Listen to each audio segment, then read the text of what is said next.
আমি প্রথমেই ধন্যবাদ জানাতে চাই মাননীয় সংসদ সদস্যদের যারা সংশোধনীগুলো এনেছেন। মোট 5টা সংশোধনী আমি এখানে দেখতে পাচ্ছি।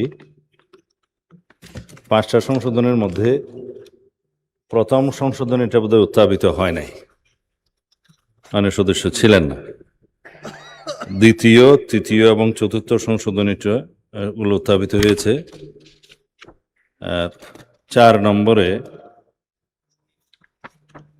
এখানে কি 4টাই তো সংশোধনী, 4 নম্বর এখানে মিসপ্রিন্ট হয়েছে, এটা 5 নম্বর হবে মাননীয় স্পিকার, প্রিন্টে একটু মিস্টেক হয়েছে। মাননীয় সংসদ সদস্য জনাব মোহাম্মদ নাজিবুর রহমান যে সংশোধনীটা এনেছেন সেটা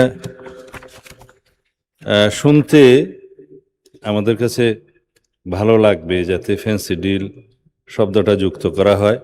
তফসিলের যে লাস্ট আইটেম আছে এখানে, থিবাইন শব্দের পরে ফ্যান্সি ডিল শব্দ ও কমা সন্নিবেশিত হইবে। আর একটা সেই তফসিলের উপধারা 5-এ টেনামফিটামিন শব্দের পরে ইয়াবা শব্দ সংযোজিত হবে। আজকে পার্লামেন্টে আমার কাছে মনে হচ্ছে এই সেশন এবং এই ত্রয়োদশ জাতীয় সংসদে সবচাইতে বেশি প্রস্তুতি নিয়ে মাননীয় সদস্যগণ এই বিলের উপরে সংশোধনী দিয়েছেন, জনমত যাচাই এবং বাছাইয়ের উপর প্রস্তাব দিয়েছেন। পার্লামেন্টের মূল কাজটাই হচ্ছে আইন প্রণয়ন করা। যত গভীরে গিয়ে এই বিলের প্রস্তাবগুলো এবং মূল আইনের বিধানগুলো মাননীয় সদস্যগণ পড়েছেন, তাতে আমার মনে হয় ভবিষ্যতে আমরা আইন প্রণয়নের জন্য এটা খুবই একটা মাইল ফলক হিসেবে কাজ করব। যে সংশোধনীগুলো তারা এনেছেন তার মধ্যে আমি জনাব নাজিবুর রহমানেরটা আগে অ্যাড্রেস করি বটম আপ করে। থিবাইন শব্দের পরে ফ্যান্সি ডিল শব্দটা যুক্ত করার জন্য তিনি যে সংশোধনীটা এনেছেন সন্নিবেশ, এখানে মাননীয় স্পিকার মাদক দ্রব্যের এই নিয়ন্ত্রণ আইনে কয়েকটা তফসিল আছে যে মাদক দ্রব্য বলতে কোনটা ক শ্রেণী, কোনটা খ শ্রেণী, কোনটা গ শ্রেণী ইত্যাদি। এই প্রত্যেকটা শ্রেণীর মধ্যে আপনি দেখবেন উনি যে উপধারা 4-এর কথা বলেছেন, যে প্রথম তফসিলের, এটা প্রথম তফসিল, প্রথম তফসিলের 4-এ ক উপধারার ক শ্রেণীর 4-এ উল্লেখিত থিবাইন শব্দটি, এটা লাস্ট আইটেম, এরপরে ফ্যান্সি ডিল। কিন্তু ফ্যান্সি ডিল নামে যে ব্র্যান্ড, সেটা আরেকটা কোম্পানি অন্য ব্র্যান্ডের দিতে পারে, এটা ব্র্যান্ড নেই। যেমন ওয়াইনের ক্ষেত্রে বিভিন্ন ব্র্যান্ড নেম থাকে, কিন্তু ওয়াইডলি যেটা মাদকদ্রব্য হিসাবে এখানে তফসিলে অন্তর্ভুক্ত করা হয় সেগুলো কেমিক্যাল নামের উপরে হয়। যেমন রেকটিফাইড ইথাইল অ্যালকোহল কত পার্সেন্ট, ওয়াইনে কত পার্সেন্ট, বা 0.5%-এর বেশি অ্যালকোহল থাকলে সেটা এখানে মাদকদ্রব্য হিসাবে গণ্য করা হবে ইত্যাদি। কোনো ব্র্যান্ড হিসাবে হয় না। যেমন বিয়ারের ক্ষেত্রেও দুনিয়াতে বিভিন্ন রকমের ব্র্যান্ড নেমের বিয়ার আছে, বাট গণ্য করা হবে কেমিক্যাল হিসাবে, যে 0.5%-এর বেশি থাকলে অ্যালকোহল সেটা নিষিদ্ধ হবে কি হবে না ইত্যাদি। তো এইখানে তিনি যে ফ্যান্সি ডিলের কথা বলেছেন সেটা কেমিক্যাল নেম হিসাবে এখানে অন্তর্ভুক্ত করা আছে মাননীয় স্পিকার।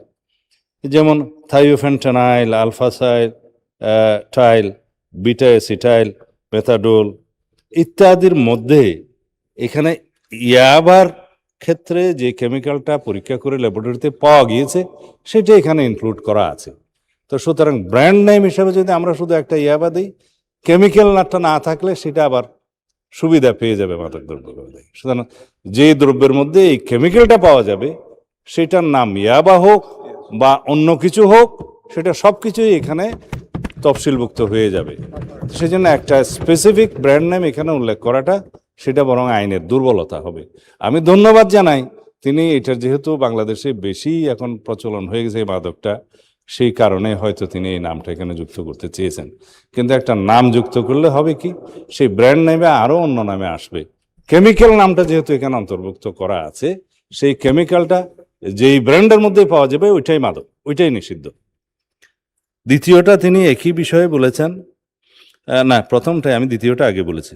ফ্যান্সি ডিল, এই ফ্যান্সি ডিল নামে বাংলাদেশে আরো অনেক এরকম নেশার দ্রব্য আছে। এটা আসলে নেশার দ্রব্য না, কাশির সিরাপ হিসাবে বিভিন্ন ব্র্যান্ড নেম হিসেবে একটা ব্র্যান্ড নেম হচ্ছে ফ্যান্সি ডিল, কিন্তু কেমিক্যাল হচ্ছে অন্য। সেই কেমিক্যালটা এখানে অন্তর্ভুক্ত আছে মাননীয় স্পিকার। তো সুতরাং আমরা যদি শুধু একটা ব্র্যান্ড নেমকে ইউজ করি যে ফ্যান্সি ডিলটা বাতিল হোক, তো বাকিগুলো কি রয়ে যাবে না? তো সেই জন্য এখানে আইন প্রণয়নের ক্ষেত্রে যতগুলো ক তফসিলভুক্ত, খ তফসিলভুক্ত যতগুলো কেমিক্যালের বর্ণনা করা হয়েছে, এখানে শত শত কেমিক্যাল আছে। সেই কেমিক্যালের মধ্যে ফ্যান্সি ডিলের যে কেমিক্যালটা, সেই কেমিক্যালটা এখানে অন্তর্ভুক্ত আছে। সুতরাং ওই যে ব্র্যান্ড নেমটা অন্তর্ভুক্ত করাটা, সেটা ন্যায্য হবে না মাননীয় স্পিকার, এটা আইনের দুর্বলতা হবে। কিন্তু আমি তার আন্তরিকতাটাকে মানে খুবই বেশি প্রশংসা করি, এবং তার আইনের গভীরে গিয়ে স্টাডি করে এই সংশোধনীটা নিয়ে আসার জন্য তাকে ধন্যবাদ জানাই। তবে মাননীয় সদস্য জনাব নাজিবুর রহমান সাহেবের এই সংশোধনীগুলো দুইটা গ্রহণ করা যাচ্ছে না বলে আমি দুঃখিত।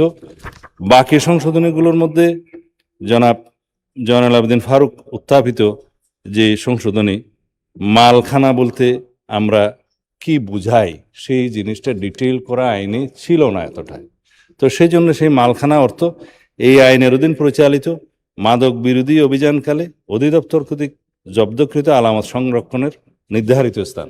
ইতিপূর্বে আপনি একজন বিশিষ্ট আইনজীবী হিসাবে জানেন, মালখানা হচ্ছে একটা আম ব্যাপার, আম মালখানা।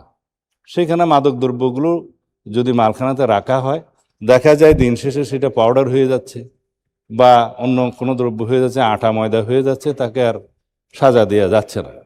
তো সেই জন্য মালখানাটা মাদক দ্রব্য নিয়ন্ত্রণ অধিদপ্তরের অধীনে আলাদা একটা মালখানা স্থাপনের প্রস্তাবটা আমরা এই আইনে করেছি, কিন্তু বিস্তারিত শব্দটা ডেফিনেশনটা এখানে দেয়া ছিল না।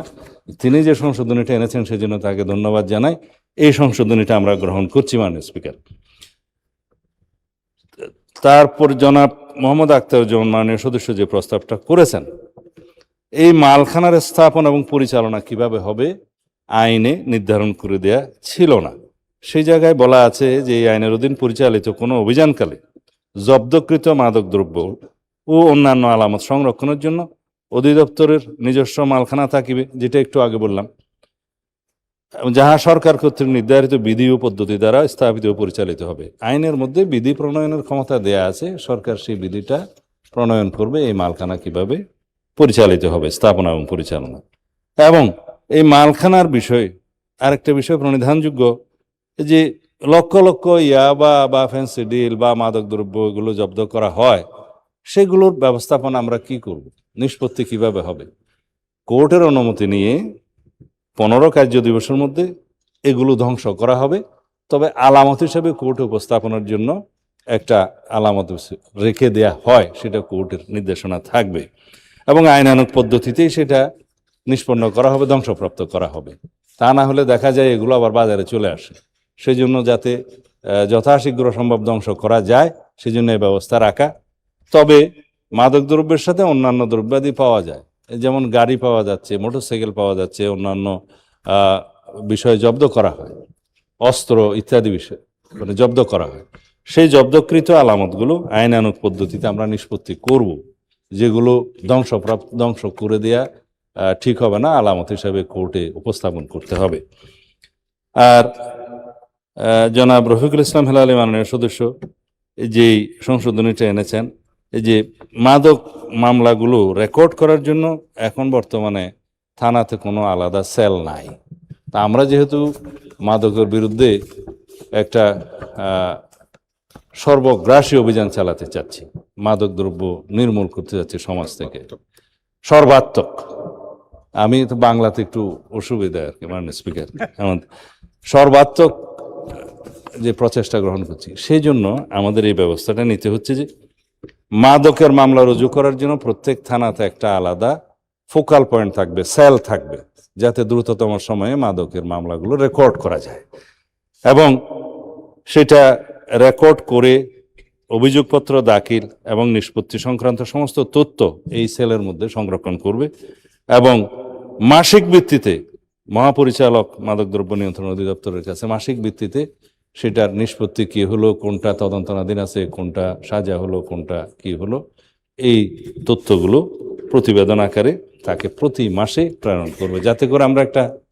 মনিটরিং ব্যবস্থা করতে পারি যে মাদক মামলাগুলোর অবস্থা কি হচ্ছে, সেগুলো কতটা নিষ্পত্তি হচ্ছে, কতটা খালাস পাচ্ছে, বা কোনগুলো আমাদের আপিল করতে হবে ইত্যাদি। এবং এই ক্ষেত্রে ট্রাইব্যুনালের কথা যেটা বলা আছে, ক্ষেত্র মতে প্রত্যেকটা দফায় দফায় এখতিয়ার সম্পন্ন আদালতের পাশাপাশি আমরা যেহেতু ট্রাইব্যুনাল স্থাপনের প্রস্তাব করেছি, সেটার জন্য একটা ট্রাইব্যুনালের শব্দগুলো ক্ষেত্রমতো সন্নিবেশিত করার জন্য আরেকটা দফা, সেটা অনেকগুলো দফাতে আমরা এনেছি, বাট এই দফাতে এটা ছিল না। তো এই তিনটা সংশোধনী জনাব জয়নুল আবেদিন ফারুক, জনাব আখতারুজ্জামান, মোহাম্মদ আখতারুজ্জামান এবং জনাব রফিকুল ইসলাম হেলালি কর্তৃক আনিত এই সংশোধনী প্রস্তাবগুলো আমরা গ্রহণ করছি। মাননীয় স্পিকার, আপনাকে ধন্যবাদ। আপনাকেও ধন্যবাদ মাননীয় মন্ত্রী। মাননীয় সদস্যবৃন্দ, আমি এখন বিলের সংশোধনীগুলো ভোটে দিচ্ছি।